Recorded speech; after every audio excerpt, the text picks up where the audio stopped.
Chapitre 18. Le berger Anna conduit Jésus vers Axib. Jésus s'achemine à travers une région très montagneuse. Ce ne sont pas des hautes montagnes, mais une succession de montées et de descentes de collines et une quantité de torrents, joyeux en cette fraîche et nouvelle saison, limpides comme le ciel, jeunes comme les premières feuilles de plus en plus nombreuses sur les branches. Mais bien que la saison soit belle, joyeuse, capable de soulager le cœur, il ne semble pas que Jésus ait l'esprit très soulagé, et encore moins que lui les apôtres. Ils vont très silencieux dans le fond d'une vallée. Des bergers et des troupeaux seulement se présentent à leurs yeux, mais Jésus ne paraît même pas les voir. C'est le soupir découragé de Jacques de Zébédée et ses paroles inattendues, fruit d'une réflexion soucieuse, qui attire l'attention de Jésus. Jacques dit « Et défaite sur défaite, il semble que nous soyons des maudits. » Jésus lui met la main sur l'épaule. « Ne sais-tu pas que c'est le sort des meilleurs ? Et je le sais, depuis que je suis avec toi, mais de temps à autre, il faudrait quelque chose de différent, et avant nous l'avions, pour remonter notre cœur et notre foi. » « Tu doutes de moi, Jacques ? » Quelle douleur fait trembler la voix du maître. « Non, le non n'est pas très assuré, en vérité. »« Tu doutes de moi, Jacques ? » Quelle douleur fait trembler la voix du maître. « Non, le non n'est pas très assuré, en vérité. » Mais pour ce qui est de douter, tu doutes. De quoi, alors? Tu ne m'aimes plus comme autrefois? De me voir chassé, ridiculisé, ou même seulement laissé de côté sur ces confins phéniciens, a-t-il affaibli ton amour? Des pleurs tremblent dans les paroles de Jésus, bien qu'il n'y ait pas de sanglots ni de larmes. C'est vraiment son âme qui pleure. Pour cela, non, mon Seigneur, au contraire, mon amour pour toi augmente quand je te vois incompris, récusé, humilié, affligé. Et pour ne pas te voir ainsi, pour pouvoir changer le cœur des hommes, je serai prêt à donner ma vie en sacrifice. Tu dois me croire, ne me brise pas le cœur, déjà si affligé, en pensant que tu doutes de mon amour. Autrement je tomberai dans des excès, je reviendrai en arrière, et j'exercerai une vengeance contre celui qui t'afflige, pour te prouver que je t'aime, pour t'enlever ce doute. Et si j'étais pris et tué, cela ne m'importerait en rien. Il me suffirait de t'avoir donné une preuve d'amour. Ô fils du tonnerre, d'où te vient cette véhémence? Veux-tu donc être une foudre exterminatrice? Jésus sourit de la fougue et des projets de Jacques. Oh, au moins, je te vois sourire. C'est déjà un fruit de mes projets. Qu'en dis-tu, Jean? Devons-nous mettre en pratique ce que je pense pour soulager le maître humilié par tant de refus? Oh oui, allons, et mettons-nous à parler, et s'il l'insulte encore comme un roi de parole, un roi de comédie, un roi sans argent, un roi fou, frappons dur pour qu'il s'aperçoive que le roi a aussi une armée de fidèles et qu'ils ne sont pas disposés à le laisser mépriser. La violence est utile en certaines choses. Allons, frères. Mais écoutez-les, et moi, qu'ai-je prêché pendant tant de temps? Oh, surprise des surprises! Même Jean, ma colombe, est devenu un épervier. Regardez-le, vous, comme il est laid, troublé, ébouriffé, déformé par la haine. Oh, honte! Et vous vous étonnez que des Phéniciens restent indifférents, que des Hébreux soient haineux, que des Romains m'intiment l'expulsion, quand vous, les premiers, vous n'avez encore rien compris depuis 2 années que vous êtes avec moi, quand vous êtes devenus fiels par la haine que vous avez dans le cœur, quand vous rejetez de votre cœur ma doctrine d'amour et de pardon, quand vous l'expulsez comme une sottise et accueillez comme une bonne alliée la violence. Ô Père saint, cela oui, c'est une défaite. Au lieu d'être comme autant d'éperviers qui aiguisent leurs becs et leurs griffes, ne vaudrait-il pas mieux que vous soyez des anges qui prient le Père de donner le réconfort à son Fils? Quand donc a-t-on vu un orage faire du bien par ses foudres et sa grêle? Eh bien, en souvenir de ce péché que vous avez commis contre la charité, en souvenir du moment où j'ai vu affleurer sur votre visage l'animal homme au lieu de l'homme ange que je veux toujours voir en vous, je vais vous surnommer les fils du tonnerre. Jésus est mi-sérieux quand il parle au fils de Zébédée tout enflammé, mais ses reproches ne durent pas devant leur repentir, et, avec un visage que l'amour rend lumineux, il les serre contre son cœur en disant « Et plus jamais mauvais comme cela. Et merci pour votre amour, et aussi pour le vôtre, ami, dit-il en s'adressant à André, Matthieu et les deux cousins. Venez ici, que je vous embrasse vous aussi. Mais ne savez-vous pas que si je n'avais pas d'autre joie que celle de faire la volonté de mon Père et votre amour, je serais toujours heureux, même si le monde entier me souffletait? Je suis triste, non pas pour moi, pour mes défaites, comme vous dites, mais par pitié pour les âmes qui repoussent la vie. Voilà maintenant, nous sommes tous contents, n'est-ce pas, grands enfants que vous êtes? Alors, allons, allez trouver ces bergers qui sont en train de traire le troupeau, et demandez un peu de lait au nom de Dieu. N'ayez pas peur, dit-il en voyant l'air désolé des apôtres. Obéissez avec foi. Vous aurez du lait et non des coups de bâton, même si l'homme est phénicien. Et les 6 s'en vont alors que Jésus les attend sur la route, et ils prient pendant ce temps. Le Jésus affligé dont personne ne veut. Les apôtres reviennent avec un petit seau de lait, et ils disent « L'homme a dit que tu ailles là-bas, il doit te parler, mais il ne peut laisser les chèvres capricieuses aux petits bergers. » Jésus dit « Alors, allons manger leur pain. » Et ils vont tous sur la pente sur laquelle s'accrochent les chèvres capricieuses. « Je te remercie du lait que tu m'as donné. Que veux-tu de moi? Tu es le Nazaréen, n'est-ce pas, celui qui fait des miracles? Je suis celui qui prêche le salut éternel. Je suis le chemin pour aller au Dieu vrai, la vérité qui se donne, la vie qui vous vivifie. Je ne suis pas un sorcier qui fait des prodiges. Ceux-ci sont les manifestations de ma bonté et de votre faiblesse qui a besoin de preuves pour croire. Mais que veux-tu de moi? Voilà, tu étais il y a 2 jours à Alexandre-Seine. Oui, pourquoi? Moi aussi, j'y étais avec mes chevrettes, et quand j'ai compris qu'il y avait de la bagarre, j'ai filé, parce qu'on a l'habitude de les provoquer pour voler ce qui se trouve sur les marchés. Ce sont tous des voleurs, les Phéniciens, comme les autres. Je ne devrais pas le dire, car mon père était prosélyte, et ma mère syrienne, prosélyte moi aussi, mais c'est la vérité. Bien, revenons à notre récit. Je m'étais mis dans une étable avec mes bêtes, en attendant le char de mon fils, et le soir, au sortir de la ville, j'ai rencontré une femme en pleurs, avec une fillette dans les bras.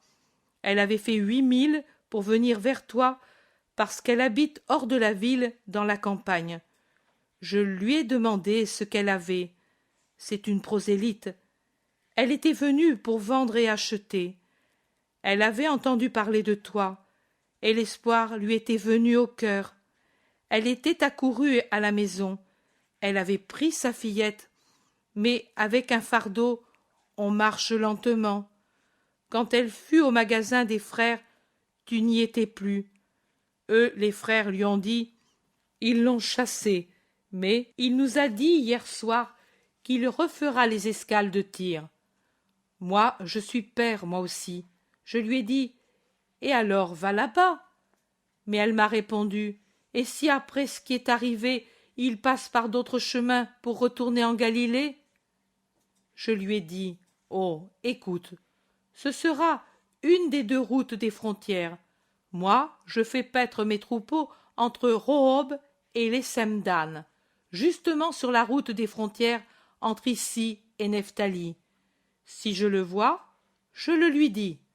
Parole de prosélyte. Et voilà, je te l'ai dit, je te l'ai dit, je te l'ai dit. Jésus dit, et que Dieu t'en récompense.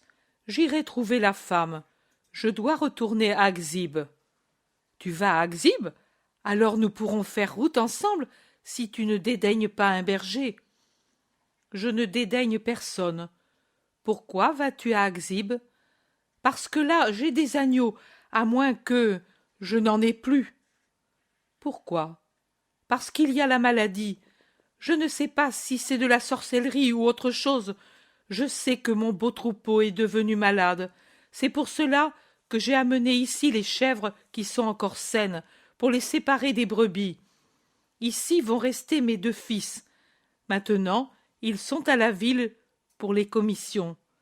Mais je retourne là pour les voir mourir, mes belles brebis laineuses. L'homme soupire. Il regarde Jésus et il s'excuse. Te parler à toi, qui est celui qui est de ces choses, est affligé. Toi certainement déjà affligé de la façon dont il te traite, c'est de la sottise. Mais les brebis, nous les aimons, et c'est notre fortune, sais-tu. Je comprends, mais elles vont guérir. Ne les as-tu pas fait voir à des gens qui s'y connaissent? Oh, ils m'ont tous dit la même chose. Tue-les et vends leur peau, il n'y a rien d'autre à faire. Et même, ils m'ont menacé si je les fais sortir. Ils ont peur de la maladie pour les leurs. Je dois les garder ainsi enfermés, et elles meurent en plus grand nombre. Ils sont méchants, tu sais, ceux d'Aghzib. Jésus dit simplement, je le sais. Moi je dis qu'ils me les ont ensorcelés. Non, ne crois pas ces histoires. Quand tes fils vont venir, vas-tu partir tout de suite? Tout de suite. Ils vont être ici dans un moment. Est-ce que ce sont tes disciples, eux? N'y a-t-il qu'eux seuls?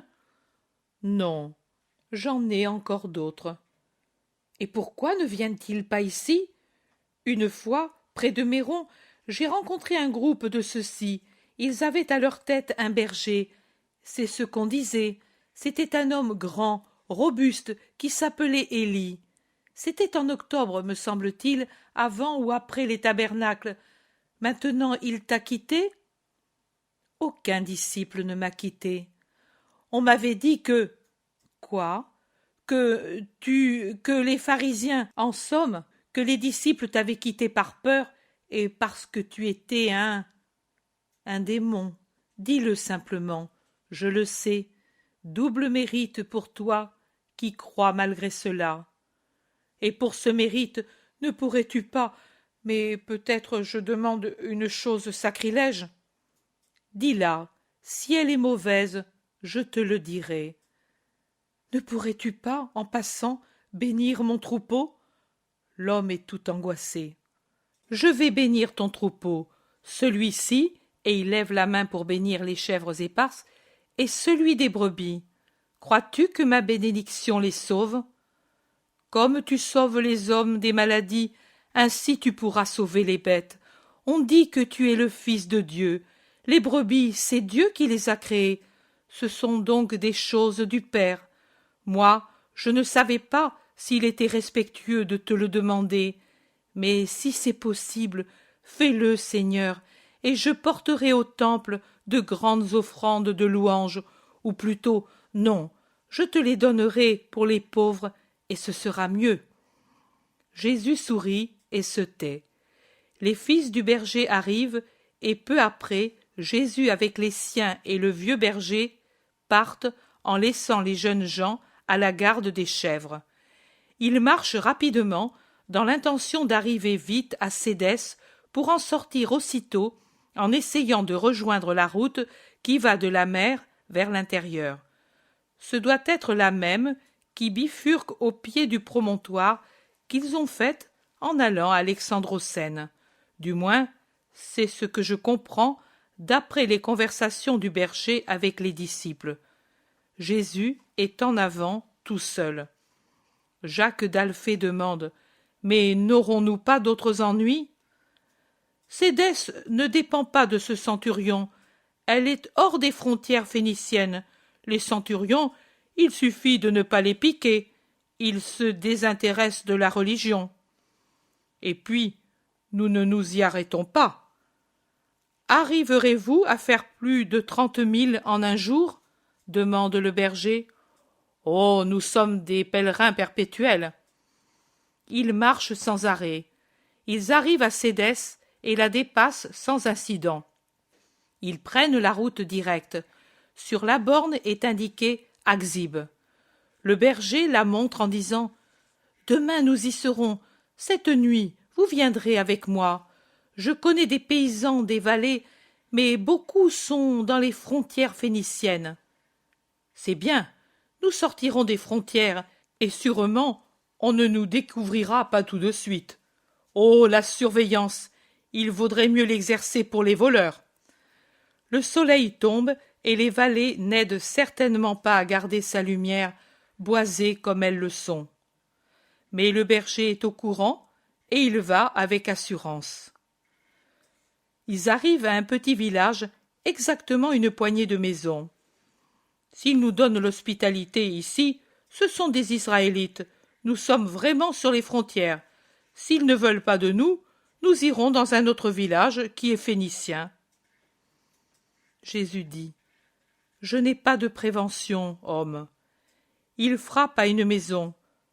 Toi, Anna, avec des amis, viens, viens, et que Dieu soit avec toi, dit une femme très âgée.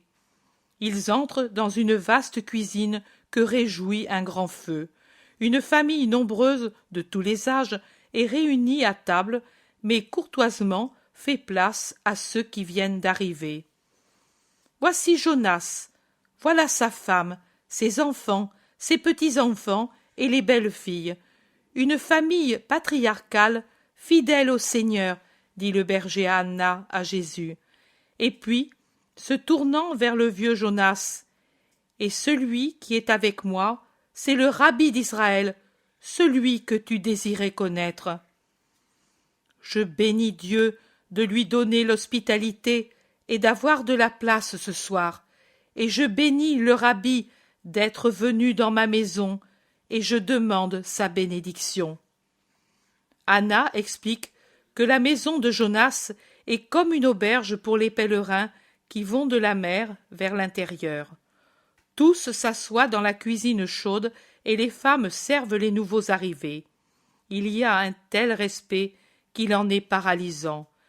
Mais Jésus détend la situation en prenant autour de lui, tout de suite après le repas, les nombreux enfants, et en s'intéressant à eux qui tout de suite fraternisent. Et derrière eux, dans le bref espace de temps qui sépare le souper du repos, les hommes de la maison s'enhardissent, racontant ce qu'ils ont appris du Messie et demandant de nouveaux détails. Et Jésus rectifie, confirme, explique avec bienveillance dans une paisible conversation jusqu'à ce que pèlerins et gens de la famille aillent se reposer après que Jésus les ait tous bénis. Tous bénis. Tous bénis.